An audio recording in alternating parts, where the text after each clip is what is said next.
जी बिल्कुल, Bangladesh under 90 team जो पाकिस्तान के दौरे पर आई हुई है और यहाँ मुल्तान स्टेडियम में ये मैचेस जा रहे हैं। पहले यहाँ पर जो है 4 रोज़ा एक मैच खेला गया, उसके बाद वनडे मैचेस की सीरीज़ हुई जो बांग्लादेश ने अपने नाम की। उसके बाद अब T20 सीरीज़ का जो है वो आज से आगाज़ हो गया है। आज पहला मैच खेला गया जिसमें बांग्लादेश अंडर 19 की जो टीम है उन्होंने टॉस जीतकर पहले जो है वो फील्डिंग करने का फैसला किया और पाकिस्तान ने पहले बैटिंग करते हुए 143 रन बनाए और 144 रन का जो है बांग्लादेश की टीम को हदफ दिया, जिन्होंने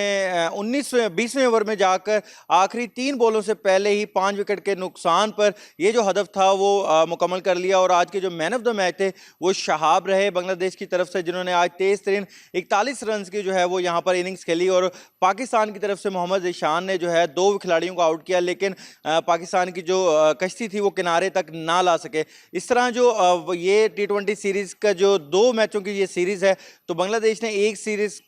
जो है पहले ही जीत चुकी है वनडे की, और अब जो दूसरी सीरीज है T20 की वो भी अगर वो हारेंगे नहीं, यहाँ से ड्रॉ ही होगा अगर अगला मैच भी पाकिस्तान यहाँ से जीत भी जाता है तो 2 मैचों की जो ये सीरीज है उसमें बांग्लादेश ने आज मैच जीतकर बर्तरी हासिल कर ली है। और अब वो अगला मैच खेलेंगे 18 तारीख को यहाँ मुल्तान स्टेडियम के अंदर पाकिस्तान अंडर 19 के खिलाफ, और वो मैच जो है फैसला करेगा कि ये जो सीरीज है ये किस तरफ जाती है।